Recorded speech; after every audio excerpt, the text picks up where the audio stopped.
Alright, what's up everybody? We're back with another edition of Everyday Hoops. Hope you guys are having a good one. Today, we're doing my 2024 NBA mock draft. The NBA draft round 1 is tonight, and I'm going to be doing a full first round mock draft here in today's video. Thank you guys for the views on the videos and the shorts recently. I really appreciate it. If you do like the content around here, consider subscribing, like, turn notifications, do all stuff like that. I'd really appreciate it. It really helps out a lot. Join the membership. If you want to learn more about the membership, there's a video on my channel explaining all of it. You can go back and watch that. Link to my Twitter, TikTok, stuff like that, description down below. And yeah, don't waste any more of your time. Let's get right into it. All right, so here we are. We have the 2024 NBA draft on Fanspo. I'm doing a mock draft right here. This is my personal mock draft of what I would do if I was the GMs at this point. So, well, I guess I may be trying to predict a little bit, but also trying to go off what I think I would do. So kind of a little bit of both, but I think maybe more leading on the side of, what I would do and stuff. And also, by the way, before we get into it, I'm not doing any trades. Even though if we were, I definitely would be trading a couple of these picks, but, that's a little bit too much. So I'm just going to keep it as currently, as I'm doing this mock draft, what the trades are right now. Hopefully, we're probably are going to see some trades, but we'll see what happens. But right now, I'm just doing this, with like dry, just with the picks that teams have currently right now, at least. So let's get it started. Number 1, the Atlanta Hawks with the first pick of the 2024 draft. The Atlanta Hawks select Zachary Ressache from France. I think with Alex Sarr, that thing going on, basically him kind of saying, I don't want to go to the Atlanta Hawks. Change a little things for the Hawks. I think it's honestly between him and Donovan Clingan. Zachary Versace and Donovan Clingan for the number 1 pick for the Atlanta Hawks, but I think they lean more towards Versace. I think because there were reports that came out that said that Atlanta was telling other teams potentially like, hey, we draft Alex Sarr, we don't care, kind of trying to like give teams or trying to send a message to teams, trying to lure teams into trade the number 1 pick, but I don't think that's going to work, and I think they're not going to take Alex Sarr. I think Versace could be a good fit here, a guy that fits in right away, a guy that fits in at the forward spot. They don't really have a lot of size and shooting ability around Trey that I think they should want, and I think getting a guy like Zachary in there. So now you have Trey, depending on what happens with DeJounte. You have him now at the 3, as DeAndre Hunter is supposed to be your 3, but he's been injured all the time. Saddiq Bey, who knows what's going to happen with him coming off an ACL injury. So now you bring in Zachary at the forward spot. I think that's a good pick for Atlanta. At number 2, we have the Washington Wizards. Yeah, I don't think this was a hard pick at all. With the second pick in the 24 draft, the Washington Wizards select Alex Sarr from the NBL. Yeah, I think this is an easy pick. He wants to go to the Wizards, which is probably the first time in NBA history someone has ever said, I want to go to the Washington Wizards. But Alex Sarr gets to go to the Wizards. Now, this is a great pick for the Wizards. They just need talent and potential, and Alex Sarr has one of the highest talent and potentials in the draft. You know, defensively, he's got a lot of talent. Could be an all defensive type of player. Offensive end definitely still raw, needs a little bit of work, but now he gets to go to a team in Washington where he kind of just gets to vibe out on his own. Who's really going to take the ball out of his hands? So he just gets to go over there, develop that offense a little bit. I think for the Wizards, this is a good pick for them. They just need talent.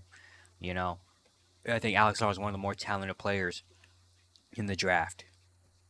Now the third pick. Now again, if we were doing trades and stuff like that, I would put my money on this trade. This pick is not going to be end up in Houston. This pick is going to be getting traded, but on the chance that the Rockets do keep this pick, with the third pick in the 24 draft, the Houston Rockets select Reed Sheppard out of Kentucky. I think this is a really good pick for them. Just getting guys that know how to play. Guys that aren't really going to interfere with the young development of Amen, Cam Whitmore, Jabari Smith, Alperen Sengun, Jalen Green. He's not really going to come in and kind of disrupt all that. He's going to come in and fit in right away. High IQ guy, knows how to play a role. Really good off the ball and on the ball. Just an amazing, he could be an amazing Derek White-esque type of role player, I feel like. And I think having guys like that on your team is just so valuable. We see what Derek White did this year with the Celtics. And I think he could be, Reed Sheppard could do something similar to the Houston Rockets in his career. Just a guy that's going to come in and fit his role and just be a really good basketball player to help connect all the pieces they have. Now, with the fourth pick in the 24 NBA draft, the San Antonio Spurs select Stephon Castle from Connecticut. I think this is a good pick. The Spurs, ever since the draft combine and stuff, have been a big advocator of wanting Stephon Castle. I think it's a really good fit over there. The Spurs are trying to build a good team around Wemby, and why not get a young guy, Stephon Castle, that has a lot of potential. He has, honestly, I do feel like he has the potential to be the best player in this class. He's got the defense already, which helps a lot. The defense, the NBA ready body already. The intensity, the motor he has, I love it as well. The cutting, the way he can play off the ball, he showed at UConn was really nice. And he's got potential, as a playmaker and point guard if they need him to. And if that shooting ever comes around, he's going to be an amazing player. And I think the Spurs getting him is going to be a great fit. Just getting a really talented young player that has high potential to put next to Wemby. Next, with the fifth pick in the 2024 NBA Draft, the Detroit Pistons select Matas Buzelis from the G League Ignite. For Detroit, a lot of things going on right now in Detroit, but I think getting a wing like Buzelis can work for them. A guy with high upside, Buzelis, a guy that could be a potential two-way star as well. Defensively, he's got some potential there. He's got size already at around 6'9", maybe even 6'10", and the offensive ability he's shown to be able to put the ball on the floor, get to the rim, make shots, contested shots and all that stuff. Like, he's got a lot of potential. Really, it's just about the strength and the size. He definitely needs to get a little stronger, and the jump shot is not there yet, which kind of sucks. Detroit is a team that definitely needs some spacing, but I think at this point in the draft, getting a guy like Matas Buzelis, a guy that could come in and be a high upside pick at that wing position, especially where you don't really have anything right there at the wing position. So getting a guy like him would be nice for Detroit. With the sixth pick in the 2024 draft, the Charlotte Hornets select Donovan Clingan from Connecticut. I think for the Hornets at this point, with the sixth pick, it's kind of just about getting the best talent available. And I think at this point, Clingan might be the best talent available. At least on my big board, he's the best player available still. And I think for the Hornets, it's a good pick. Clingan's a guy, a really good player. He could be a big man presence. Defensively, he's got a lot of potential. Offensively, he could be a lob threat. If LaMelo's healthy next year, him and Clingan in a pick and roll could be really nice. LaMelo can have a lob threat and a big man partner to go along with, especially with Mark Williams. Even though I really like Mark Williams, but he's been injured a lot. Nick Richards, he's solid, but I don't know if he's a starting center. I think getting Clingan could be really helpful for the Charlotte Hornets, and they could just get more talent, which is what they need, really. They just need more talent.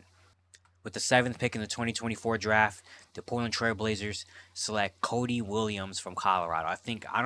I just think this is a great pick. I think Cody Williams and the Blazers is just a really, really, really good match.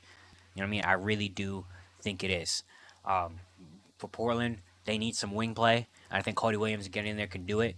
He's not going to be asked to be the number one option right away. You still have Scoot, Anthony Simons, Shaedon Sharpe when he's healthy. So getting a guy that you could put at the 3 position, potentially, and Cody Williams. He's got the length, good size already, about 6'7", 7'1" wingspan, I think. He is very efficient, and he's at Colorado. Doesn't really need the ball in his hands to really create. He can hit shots, catch and shoot. He can cut. He's got defensive potential as well. Just a really good connector feel with high potential, personally, for me. So I think this is an amazing pick for the Blazers. They can get Cody Williams. I think this is a great pick. With the 8th pick in the 24 draft, the San Antonio Spurs select Rob Dillingham from Kentucky. Honestly, you don't know because I paused and I edited, but I just sat here for 10 minutes trying to think, who are the Spurs going to take in this position? This is a very interesting pick, especially with the way I'm doing it. Because Rob Dillingham's there, you do have Topic, but Topic does have the ACL injury and that concern. Don't Connect, I think, could be a solid piece, getting a, wing player. There's a lot of options Spurs have here. And instead, I'm going with Rob Dillingham for the Spurs. They need some point guard play, and Rob Dillingham can bring them that. He also brings some secondary scoring as well, because just in case Stephon Castle doesn't work out as a PG, you also have Rob Dillingham, a guy that can fill it up, the score, even though he might not be a San Antonio Spurs model type player. I think the upside that he has is great. I think he has him, along with Castle, he has some of the highest potential and ceiling in this draft. And I think the Spurs being able to get 2 of those guys, and Castle and Dillingham, that have some of the highest ceilings and guys that look like they're going to be good players. And Dillingham also played really well off the ball in Kentucky in that year. He was a really good catch and shoot 3-point shooter and stuff. He can ball handling. The playmaking is solid. He can definitely get better, but the playmaking be good as well. I don't know. I just feel like this would be a nice pick for the Spurs. When the Spurs can walk out of here with Castle and Rob Dillingham, I think that's an amazing draft. With the 9th pick in the 24 draft, the Memphis Grizzlies select Dalton Knecht from Tennessee. Now, again, if we were doing trades, I most likely would trade this pick if I'm Memphis. But in the chance that they keep it, I think Dalton Connect's a good way to go. They don't really have great wing play, and I think Dalton Connect can really come in and fit that. He had an amazing year last year at Tennessee. Senior, 22, 23 years old. So he's a guy that comes in, he's going to know his role. He's going to be kind of a veteran team player, or have a veteran or more seasoned guy on a team in Memphis that is trying to win. I think he brings a lot of shooting, a really good offensive player in terms of making good passes and just spacing the floor, knowing his role. I think is really key. And I think if the Grizzlies do keep this pick, getting Dalton Connect in there, I don't know, I just really would like that. With the 10th pick in the 2024 draft, the Utah Jazz select Ron Holland from the G League. And I feel like this is a great pick for the Utah Jazz. I feel like in every mock draft I do, I end up getting Ron Holland into Utah. But I feel like that's just a really good pick for them. A guy that was once a top high school and top, prospect coming into this class, going to the G League, didn't have an amazing year, but he has a lot of potential. I think he has one of the highest ceilings in the draft as well. He's got the athleticism, the energy already. Defensively, he really fits in. Really just about the 3-point shooting. I think if the Jazz can develop that 3-point shooting, I think he can become a very, very good player. And I feel like he just kind of fits in with the Jazz's whole system of being a team, playing team basketball and stuff. Ron Hahn won't really take away from a lot of that. I think they can develop him as a good defensive energy guy that also maybe has a little more to give on the offensive end. With the 11th pick in the 24th draft, the Chicago Bulls select Jacoby Walter out of Baylor. A very odd one. It's one I don't think I've done, but I just feel like with the Bulls at this position, this is one of the harder picks, especially if I feel like if Montas Buzelis or Ron Holland are on the board, or even Dalton Connect, if one of those guys or one of those wings are on the board, Chicago takes them. But with this mock draft, with all three of them being off the board before the Bulls get to 11, one of the big things they need obviously is spacing, especially they bring in Josh Giddey. They want to put some spacing and stuff around him. Jacoby Walter has that. He's also got some size to him as well, at 6'5" with a long wingspan. I was considering Jared McCain, but Jared McCain is kind of a little bit more undersized and more could fit a point guard role. Jacoby Walter is more of a wing type player, and I feel like that's what the Bulls kind of need. Walter's a guy that comes in, loves to shoot that three ball. He's going to come in, he's going to shoot a lot of threes, which is what the Bulls kind of need. And he's got some potential as a defender. He's got a long wingspan. He's got good length. So maybe if the Bulls can help develop that defense a little bit, he can come in and play a good role because the Bulls really just need some spacing and shooting. So I went with Jacoby Walter. Might be a little early. I don't know if I see him as really a lottery pick, but I feel like in this position, I don't think it's a horrible pick for the Bulls. With the 12th pick in the 24th draft, the Oklahoma City Thunder select Tristan da Silva from Colorado. An interesting pick here. I think the Thunder have a lot of options here. They can go with some spacing. They can go with a big. Maybe if they think Kyle Filipowski or Khalil Ware, is high, they can go with that. But I'm going with Tristan da Silva. I really like Tristan da Silva. I really feel like he's going to be a really good player. I think for the Thunder, just getting another good basketball player. A guy with a little bit of size, a guy that can space the floor when he's out there. He can make really good passes. I don't feel like he'll just fit in with the Thunder's kind of identity and what they do on both ends. I feel like he just fits in with that. He can kind of bring a little bit of size, some shooting, some good passing, high IQ basketball, high IQ offense to this Thunder team. I just see it as a good fit. With the 13th pick in the 24th draft, the Sacramento Kings select Devin Carter from Providence. I think Devin Carter's a really good player as well. He's got good, he plays bigger than what he is. He's only 6'2", but he plays like he's a wing, 6'8" wingspan. Really a good defensively, gets a lot of steals and blocks. He loves to play defense, has that grit, that grind. And offense, he could be a guy that can space the floor, will also drive to him and score. I think they tried the Davion Mitchell thing, and Davion Mitchell hasn't been great. So I think getting Devin Carter kind of as a replacement, maybe like a guy that plays bigger replacement for Davion Mitchell, and also a guy that's not really going to have the ball in his hands. He can also play with De'Aaron Fox as a backcourt mate on the defensive end and stuff like that, especially if they trade Kevin Huerter and make a move. I think Devin Carter is a really solid pick for the Sacramento Kings. With the 14th pick in the 24th draft, the Portland Trailblazers select Tejan Saloon out of France. I feel like this is a solid pick as well. Saloon has kind of been like the mystery guy in this draft. He's a guy that has a lot of potential. He's still very raw. Probably will be a draft and stash guy for another year or two. And the Blazers are a team that kind of can take a chance on it. The Blazers are a team that they're not going to win very soon. So why not take another chance on a forward, especially if you're trading away Jeremy Grant? Why not take a chance? It's kind of just like a why not. He's there. He's got potential. Why not? Why not do it and just see what happens? And if he doesn't work out, he doesn't work out. Well, hey, whatever. But we have the team and the young team, the talent and the patience to where we can wait for Tajon to kind of make an appearance in the NBA. We can wait. So I think I'd like this pick for the Blazers. With the 15th pick in the 24 draft, the Miami Heat select Jared McCain out of Duke. He needs some shooting. And Jared McCain absolutely brings that. Guy that can space the floor pretty well. Now, a guy that can space the floor. He shot very, very well at Duke. He's got the intensity as well. He can lock in the defensive end. A guy that maybe even could be a point guard potentially if he could play make, but he can also play with other point guards as well. So I really like Jared McCain, especially for a playoff team, which they are trying to be. I think this is a great pick for Miami. With the 16th pick in the 24 draft, the Philadelphia 76ers select Tyler Smith from the G League. Ignite. All the Ignite guys go off the board in the first round. Tyler Smith, a guy that could be a really good stretch four. And I think for the 76ers, they need some spacing and shooting around Tyrese and Joel. And with Tobias Harris potentially going to Detroit and being off the market, why not go in and draft a young four and Tyler Smith that looks like he spaced the floor. He's a guy that isn't going to need to come in and be in a big position right away. He's going to be behind Tyrese, Joel, if they get a third guy. A guy that could play next to Joel, too, because there's some questions about his position. Like, is he a center? Is he a four? Well, now he doesn't really need to be a center. You don't really need to worry about it because you got Joel Embiid down there. So now Tyler Smith can just be a guy that can space the floor out with Joel. So I think that'd be very solid for Philly. With the 17th pick in the 24 draft, the LA Lakers select Yves Missi out of Baylor. An interesting pick. I feel like the picks for the Lakers, guys like Jared McCain, Tristan Silva, Devin Carter, guys I think can come in and impact the game right away at that position, are gone at this point. And so for the Lakers, instead of taking a chance maybe on Isaiah Coley and stuff, or Johnny Furphy, why not take a big man? There's no reports saying the Lakers are looking for maybe another big man and stuff to put next to AD. So get a young guy in Yves Missi. A guy that I think could be a Clint Capella type big. He's going to do his simple job. He's going to set screens, catch lobs, block shots, and rebound. That's what he's going to do.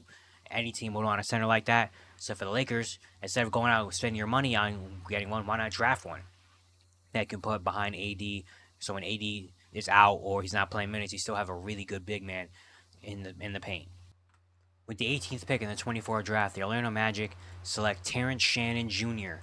out of Illinois. Might be an odd one, but this is what I think about it. For the Magic, at this point, the big man could be an option. Maybe Khalil Ware could be an option here or whatever. Kyle Filipowski, potentially to put some more spacing. I don't know how much I like it with Orlando. You could have point guard play, but you do have a lot of point guards. You have Cole Anthony. You have Markelle. You have Anthony Black that you drafted last year.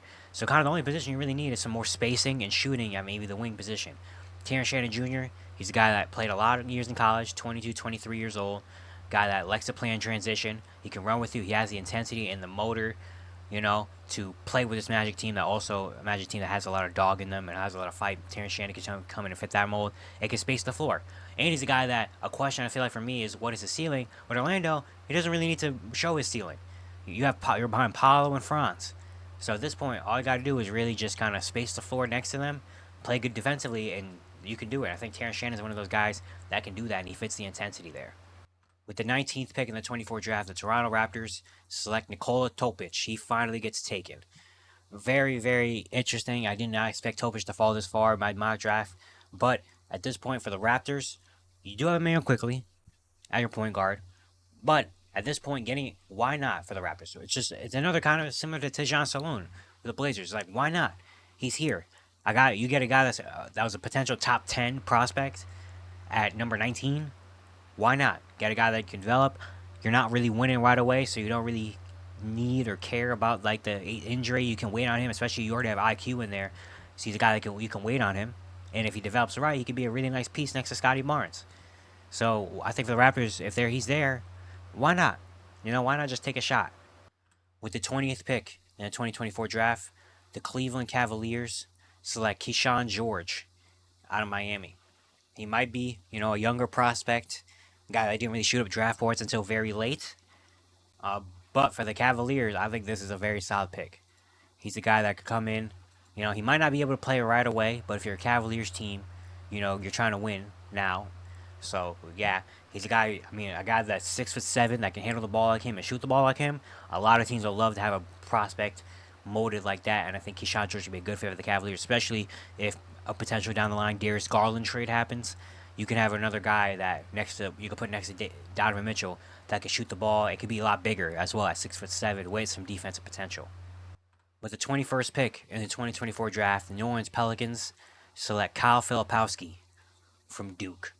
Interesting pick for the Pelicans. I think Collier could be a solid prospect. I think Filipowski. I think maybe Khalil Ware. There's a lot of different ways I think the Pelicans could go with this pick, and I ultimately went with Kyle Filipowski. Jonas Valanciunas might not be on the team next year, and so if you want to put spacing next to Zion, why not put him? Filipowski's a guy that I think is really going to benefit from the NBA space. A guy that he can put the ball on the floor, he can shoot the ball, really good passer as a big as well. The questions are his defense. He's not a great defender yet, and what is his position? Is he a 4 or a 5? Because he has a skill set where if you put him at the 5, you would love it because he can space the floor. You can play a 5-out offense, especially if you have Zion there. You could buy a guy that can space the floor for Zion, but defensively, can he hold up? And can he be a rebounder and stuff like that at a 5? But also, is he a 4? Because can he move laterally enough to be good on the defensive end? So really, it's going to be the defense as a question for him. But I feel like for the Pelicans, why not just get some more size next to Zion? With the 22nd pick in the 24 draft, the Phoenix Suns select Zach Edey from Purdue. They do it. I think if Yves Messi is here, that is the perfect pick for the Suns. If Yves Messi is on the board at 22, the Suns better take him. If they don't take him, you have Khalil Ware. But I feel like you need more of a bigger center. And I think Zach Edey, why not just get the biggest guy in the draft? At 7'4", 7'10" wingspan center. Edey, of course, has a lot of questions coming to the NBA. Can he play with the fast-paced style? How can he adjust his role? But at the end of the day, he's 7'4". He's got really good touch and scoring around the basket. And I think when you're playing with a guy like, if he could play with KD, D-Book, Bradley Beal, he's going to get a lot of easy opportunities just getting clean up offensive rebounds. If he could just, be good in the paint in terms of offensive rebounding and scoring, and defensively he can, hold his own at the rim, I think why not? Especially as a replacement potentially for Nurkic down the line. I think this is an okay pick for the Suns. With the 23rd pick in the 24th draft, the Milwaukee Bucks select Jalen Tyson out of California. Tyson's a guy I said in my big board video that the more and more I watch film, the more and more I like Jalen Tyson. I think this is a great pick for the Bucks at 23. A guy's going to come in and do a little bit of everything. He's going to be a Swiss Army knife. You need him to defend, he can do that. You need him to shoot the ball, he can do that. You need him to handle the ball and play make for others, he can do that. He just is a guy that's going to buy into anything you ask him to do. And I think the Bucks need more players like that on their team. More willing role players. And I think Jalen Tyson could be a great fit for Milwaukee. With the 24th pick in the 24 draft, the New York Knicks select Khalil Ware out of Indiana. Ware has fallen this far in the draft. The Knicks pick him up. Of course, there's a lot of talk about potentially Isaiah Hartenstein not being around. Mitchell Robinson might get traded, so they need some size. And why not get a guy like Khalil Ware? A big center. I think he's about almost 7 foot with a long 7'4" wingspan, I want to say. Pogo stick type center, like when you had Tyson Chandler a couple years ago. Guy's going to catch lobs, be really athletic, and he has the potential to be a spacer, which is very interesting with this team. He has potential to be a guy that can space the floor as a big, as well with, shot blocking. Now, is it a perfect Tom Thibodeau pick? Maybe not. He does have some motor questions. He does have some questions about his motor, his intensity sometimes, and stuff like that. But I think with the Knicks at this point, why not go get another big man just in case you miss out on Isaiah Hartenstein and stuff? Get Khalil Ware. With the 25th pick in the 24 draft, the New York Knicks select Ryan Dunn from Virginia. I just think this is a perfect pick for the Knicks. Ryan Dunn is a Tom Thibodeau New York Knicks type player. Defensively, he's got it already. Amazing defender, very athletic, long wingspan, just competes defensively. Really, the big question is the offense. How well can his offense translate to the NBA, and can he be a thing? And can he do something on offense to warrant him minutes on the court?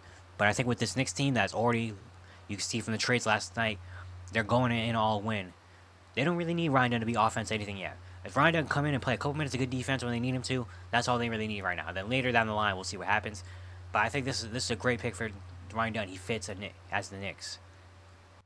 With the 26th pick in the 24 draft, the Washington Wizards select Isaiah Collier out of USC. At this point, Collier, was considered one of the top prospects coming out at high school and going to USC. Didn't have a great year at USC. It's kind of fallen down. And I think if you're the Wizards at 26, you get a guy like Isaiah Collier in your lap that's on their board, take him. With the Wizards, they just really need talent. They need them as much talent as they can get. Isaiah Collier has the talent. He was a top high school guy for a reason. He's a good ball handler, guy who can get downhill. He's got good strength and speed combination. Ray likes to drive. He can play make for others. I think if you're the Wizards here, why not take him at this point? With the 27th pick in the 2024 draft, the Minnesota Timberwolves select Bub Carrington out of Pittsburgh. Bub Carrington, one of the younger players in the draft at 18 years old. The Timberwolves, you saw in the playoffs and stuff, they need some scoring punch off the bench. And Bub Carrington be a guy that can do that. He's very young, really good ball handler, likes to get his buckets in the mid-range and stuff. He's a really solid playmaker. The jump shot, the three-point shot needs some work, and he's still very, very young. So the Timberwolves don't really need him to come out and be great yet, especially since they still have Mike Conley. So Carrington come in and play just a limited role off the bench, could be a guy that can get buckets and play make for others, and can handle the ball, take the ball out of Anthony Edwards' hands sometimes. That's great. With the 28th pick in the 24 draft, the Denver Nuggets select Kevin McCullough out of Kansas. I think this is a great pick. Again, I say it in every draft video I say, but Kevin McCullough is one of my favorite prospects, and I believe Kevin McCullough can be a really impactful player in the NBA. And with the Denver Nuggets, the way they're building this team, especially the last couple years of the draft, they want veteran guys that are going to come in and know how to play a role, and Kevin McCullough is the definition of that. He's a guy that can come in, can do a little bit of everything. I think a comparison for him could be a Bruce Brown type player, which coincidentally won a championship with the Denver Nuggets. So why not be able to get a guy that can do something similar to that? He can space the floor. Defensively, he's there. Offensively, he can be a guy with the ball, off the ball, can play make, can handle the ball, can catch and shoot, can defend. He can do a little bit of everything. For the Nuggets, a team that wants to win championships, why not get guys like that? With the 29th pick in the 24 draft, the Utah Jazz select Johnny Furphy out of Kansas. At this point, Furphy if he's at this point in the draft, take him. If you're the Utah Jazz, take him. He's still very raw as a prospect, very young. He can shoot the ball. He's shown some shooting, display and, athleticism as well. He's got good size, about 6'7", 6'8". So you're the Jazz. Again, a team that likes to move the ball around and get everyone involved. Getting a guy like Furphy, a guy that doesn't need the ball in his hands. He can space the floor out for guys like Laurie Marketing, Keontae George, and stuff like that. And again, you're not going to be good, so why not? You have the time to potentially develop him. And with the 30th and final pick of the first round of the 2024 draft, the Boston Celtics select DaRon Holmes out of Dayton. Porzingis is going under surgery this offseason. Al Horford is older. Let's get some more big men in there. And DaRon Holmes could be a guy that can do that. He's a experienced, seasoned player at Dayton. A high IQ offensive player, knows when to pass it, knows when to score it, and stuff like that. And he's a guy that doesn't really need to play right away. But if you need to throw him in the fire, he's a guy that can handle that.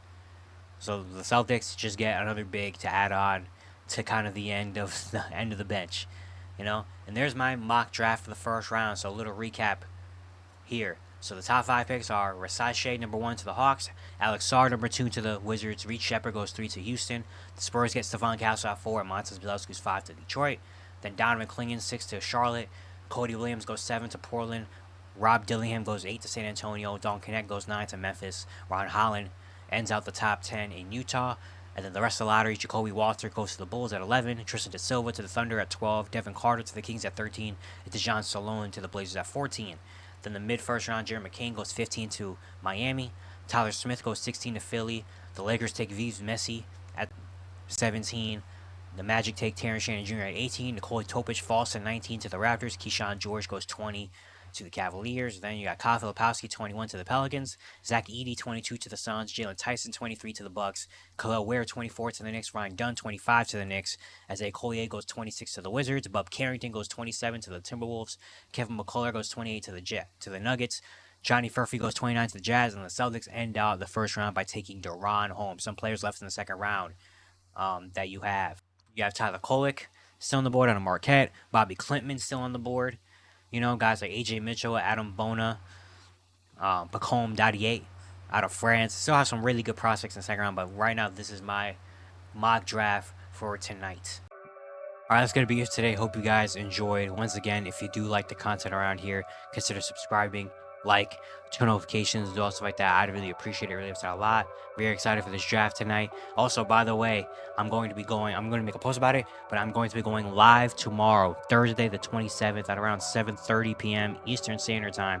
I'm going to be going live here on this channel, and I'm going to be kind of recapping the NBA draft. I'm not going to be able to do a video early Thursday because I have things to do Thursday, but Thursday night, I will be here. We'll be doing an NBA draft recap of the first round and potentially some of the second round as well. So if you're around, come through. We'll be here live talking about the draft, and also the video I'll be making it into a video as well. In case you can't make it, I'll be turning it into a video style as well. So come through. If you're around, I'll be making a post about it, so the exact time and stuff like that. But yeah, I'll be doing that. And yeah, I'll see you guys tomorrow.